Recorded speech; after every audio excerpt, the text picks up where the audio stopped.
Welcome to eBay Scavengers. I'm Mikey Sklar, and I'm here with Jay, Hey.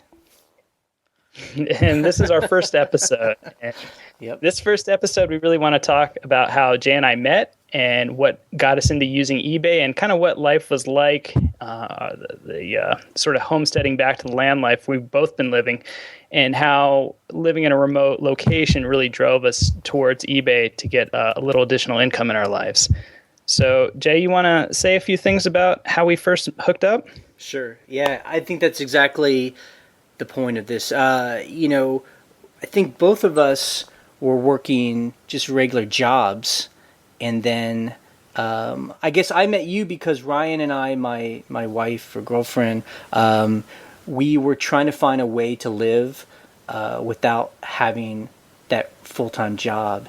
And, coming from parents that had jobs their whole life, we had no example of what that would look like. And so I guess we met you because we were making a series of videos on how people, we called it like hacking culture. They were like, growing their own food or building things or hacking their cars. And we have a friend in common, Johnny Goldstein, and he introduced us to you. And we were living in San Francisco, and we drove all the way out to where you guys live and, made that video with you guys. And so here it might be helpful if you were to actually say how you and Wendy got started out there. Yeah, sure. I was working a 9-to-5 job in New York. I was actually working for a Wall Street company. And I'd been there for 8 years, and first few years were really hard working on Wall Street. It was like put you through the ringer. I was doing like 80, 100-hour weeks, and eventually things got a little easier. Yep. And it was shorter days, but and the income was good and all that. But we were just kind of getting bored of it. Yep. We weren't using the city. We were paying a fortune in rent, and we just weren't going out much. So Wendy and I really wanted to switch over to a life of like 100% making things all the time together. We just wanted to be making stuff. Yep. And so we moved out to a rural, middle of the nowhere. We're like 70 miles from the nearest town. I'm not just being evasive. I don't really want to give a lot of specifics about our stores and our locations here. But anyway, so we're out in this desert.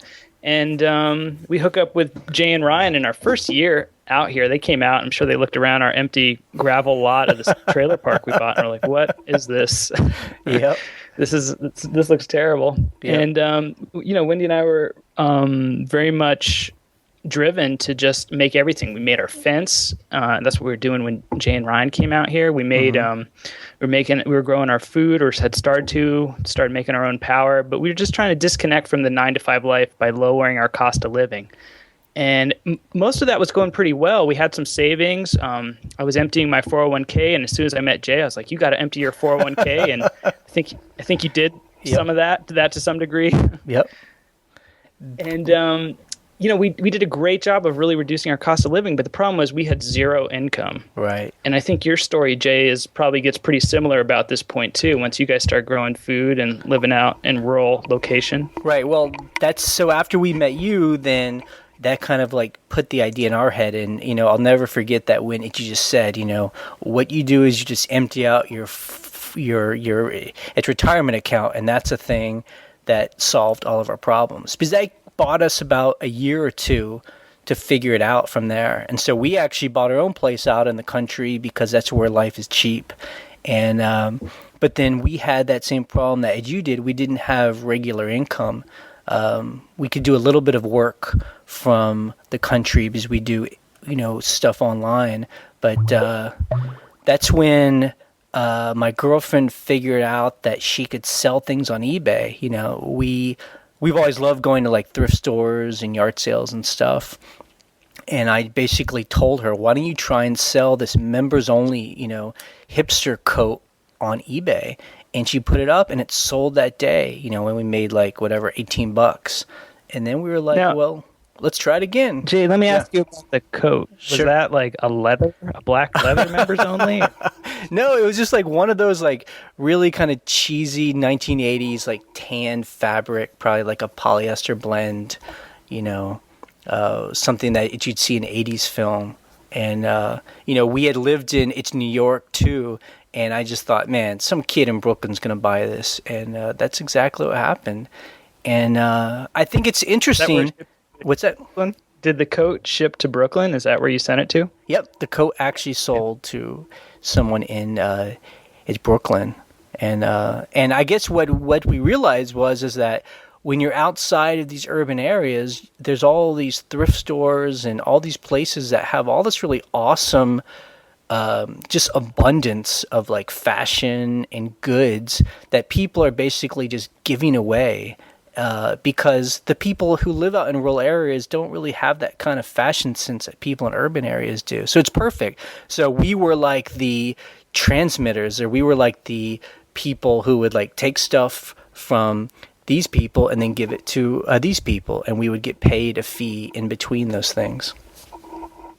Yeah. So when the first thing I tried to sell on eBay, and I think you guys probably had this too, is I was still living in New York and I had some extra things. Yep. And it's hard in a New York apartment to keep a lot of stuff around. So I had an electric bike and I had stopped using it. And so I kind of stripped off all the parts. It was sort of a converted bike. It was an external motor. And I stripped down all the parts, the battery pack and this external motor, and I put it up on eBay, and I got like $500 for it. And I was like, awesome. And we packed it up. And of course it's a pain because it's this huge, heavy thing, and it's a mess to ship these giant boxes. And we shipped it to this guy somewhere in like Georgia, I think. And Hurricane Katrina hit. Maybe it's Mississippi. Katrina hit like within 2 weeks of me sending it to this guy. I went on vacation to Panama, and I come back home, and the guy has managed to get PayPal to pull the money he's paid me out of the account to get him a refund. He never ships me the item back. We had this terrible experience with eBay. I lost $500 plus like shipping and everything. It was crazy, and I was completely turned off from eBay at that point. That was probably like 9 years ago, and I had been using eBay since 1998, but mostly as a buyer. And just that one bad exchange turned me off for years of trying to sell anything. Oh, so that was even before you were trying to become a full-time seller. That was a while ago. Yeah, that's exactly. This is why I still had a 9-to-5 job that paid great, and I hadn't moved to a rural location. Yep. But I guess the point is that I had a bad eBay experience. And I think a lot of people have. They have one bad transaction, like where a customer complains, and they're done. Yep. And it probably took me 4 or 5 years to get back into using eBay for sales. I mean, before we actually started a store, I didn't have a lot of experience with eBay, but I think that was the kind of stories I had heard, so I'd never really taken it seriously. I'd heard all those stories about like people getting like they buy something and then the pictures aren't the same, or like the quality is really bad, or someone overcharges them for postage, and it just seemed like kind of I just imagine like a lot of like overweight people in their homes selling a bunch of junk online, and when you tried to talk to them, they would just write you in all caps. That was my perception of what eBay was. Yeah, I had another experience on eBay, and this was more of a buying site. I was a buyer in this case, and I bought a camcorder. It was like a little Sony mini DV camcorder. This was probably around 2006 or 7. And I bought it, and I paid like $800, $900 for this camcorder, and it never came. And so I started freaking out. I'm like, wow, this is a lot of money for me now. And I contacted the seller. I was trying to get through to him, and PayPal, and I was calling eBay. I was just calling anyone I could, and I kind of got screwed on that. I had bought from a seller who didn't have a high number of feedback. Right. Not so much not positive, just like he only had like 15 feedback, and I think 25 was the cutoff for getting full refund kind of thing. So I bought from an inexperienced seller, and never had any communication from him except for a few years later. I think he was doing something with his computer with Facebook, and he accidentally sucked in all the email addresses from his from his email contacts, and it went right into Facebook and notified everyone. And so this guy who screwed me on eBay like 5 years earlier, he pops up in Facebook wanting to be my friend.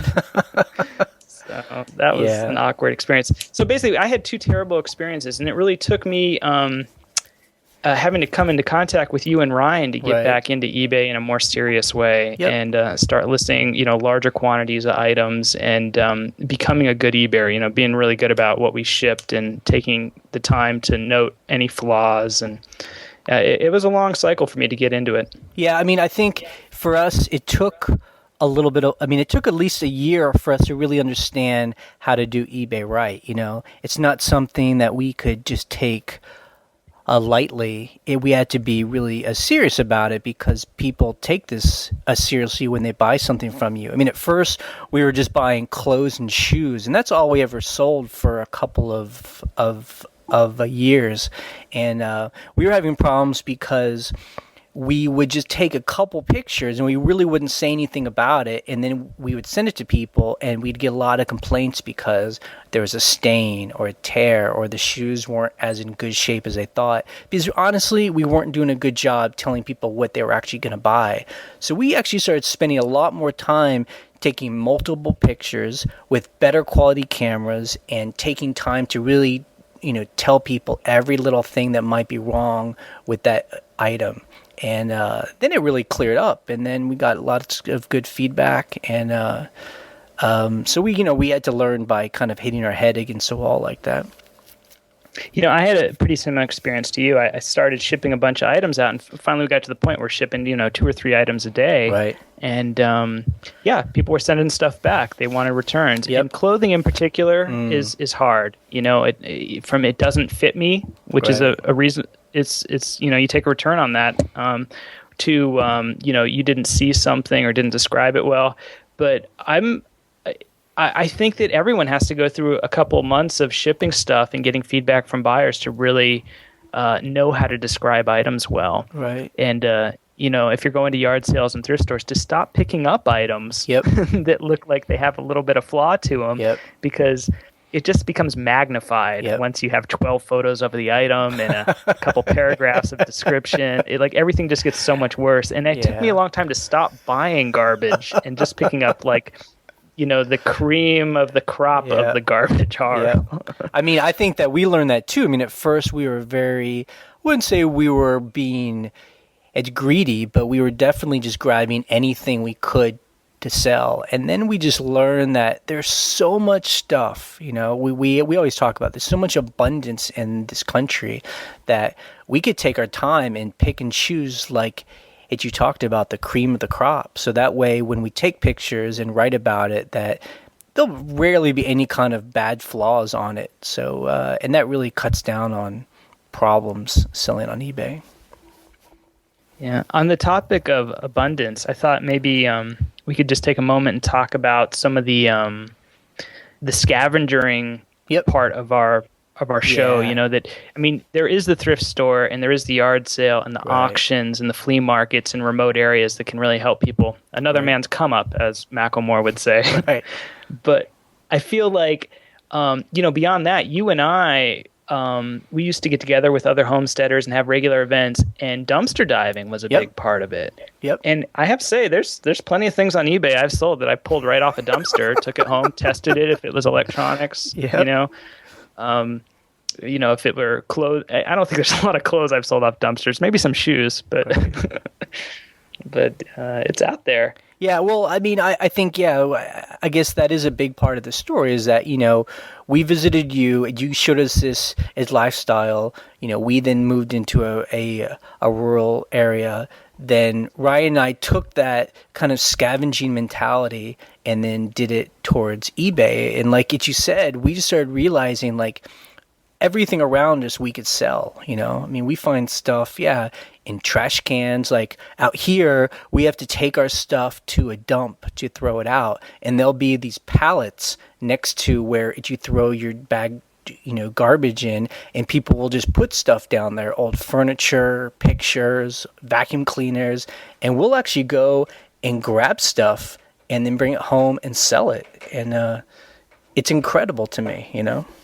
Yeah, it is incredible how much we can move. And when we moved out here, we were remodeling, and immediately it's like, well, let's go find some wood. And we found someone ripping up a porch. Okay, let's use that as our trim, in the house. And I know that you've done some remodeling work on your places, your homes, and absolutely. There's been a lot of scavenging the materials for the remodels. So it's sort of just part of our lifestyle now, the scavenging. It's not just for eBay, but it ends up being across the board. This is what we, furnish our homes with, and this is what we use as our own appliances. And it's all pretty much from a waste stream. Right. And plus, I think the most important thing that we learned is that we had to have control of our time. And that's what we learned from It's You Guys. Once we quit our jobs, we had all of our time to ourselves. And then we had the time to drive around and just have a life. And during that time, we just see stuff either in stores or just lying around that we can pick up and sell. And if we didn't have that time, I don't know if eBay would really work if you have a full-time gig. I don't think that really works, you know? Well, I think it would be a much lower volume of items being listed and sold if there was a 40-hour chunk out of your week and plus commuting and some other stuff. You're not going to be able to move as much. Yep. Yeah, I mean, I think that, really all I see us doing is carrying on the tradition of the guys who sell at flea markets, you know? You go to a flea market, there's a guy who has like a carload of stuff. He opens up the back, he throws stuff on a table, and then you pay him some cash for it. And I feel like we're doing the same thing. We're just doing it kind of in the internet age. Because often I feel exactly like that guy, you know? I drive around in an old truck, and I just got stuff in the back of my truck that I'm, scavenging from around it wherever. And then instead of going to a flea market and selling it for cash, I just bring it home and sell it online for a significantly more uptick, and he's just selling to someone who's in his a local area, and we often are selling to people all over the world. I mean, to me, it's amazing that we sell a little, like a clock or something, to someone in, I don't know, Australia, and it's so easy. It's kind of blows my mind when I think about it, Yeah, I feel when I see the flea market now, I think about how backwards it is, because here's this guy who woke up early in the morning. He drove out to this cold location if it's in the winter, and he's waiting there with his, cup of coffee and, for anyone to walk by and try to sell him a belt buckle or something. And I feel bad for the flea market folks because they're maybe going to get 50, 200, 400 people or something stop by, look at their stuff. They'll sell maybe a few $100s in crap if they're lucky. And, you and I, we just list on eBay, and the entire world can see it with a couple of keystrokes. Yeah. It can be in their hands in a few weeks. And if they want to pay a lot in shipping, if it's international, they can have it faster. And the funny thing is, I will ask, like I asked a guy a couple days ago, point blank, why he doesn't sell this stuff on eBay, because he had all this really cool stuff on this table, and he was selling it for literally a couple dollars a piece. And he just told me, it's just too much hassle, like he doesn't like sitting in front of a computer. He likes to be out in the outdoors. And really though, I don't think he was even telling me what his real reason was. I think it's because people like a cash business, These are people that like to live kind of under the radar. They probably don't declare any income at all. They probably don't pay any taxes. And they just like to, have that pocket full of cash at the end of the day. Right. And I certainly wouldn't apply that to all, flea market vendors and other things. Okay. But I can see that there'd be people that want that. And, you and I, we have to pay legitimate taxes on this because, if you're working with PayPal or anyone else, they report you at $20,000 and you're going to get it's a 1099 at the end of the year.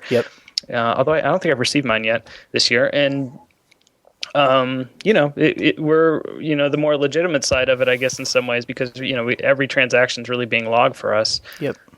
So while we end up here, so what do you think we're going to be doing in these next podcasts? Like, we're going to be basically kind of picking apart our process, and just really, we just want to share with people why eBay seems to work. And without being like big advertisements for eBay, we will talk about what sucks about eBay. Just kind of share why it's a way to make its money, especially if you live outside of urban areas. Yeah, I think our this is episode 1, which is really more of kind of our background and what brought us to eBay and what else other people have been doing instead of it. But I think our next episodes 2 and 3 are going to be a little bit more focused on different topics. So episode 2 will be about where we buy. Right. And we'll really get into the details. We even got some negotiation tricks that we like to do and games we play at yard sales. Yep. I can't wait to tell you how our good cop, bad cop negotiation works. And episode 3, we have some fun stuff lined up about things I won't sell. Because once you've been selling for a while, there's definitely stuff you pass up, even though it's worth big money, just because it's a pain in the butt for some reason. I have actually a completely different list of things than Jay from last time we discussed this, of what we won't sell. So there's actually not much agreement there about what's not good for us. So. Yep. Cool. Okay, well, it's good talking to you, and we'll see everyone next time. All right. Thank you, everyone.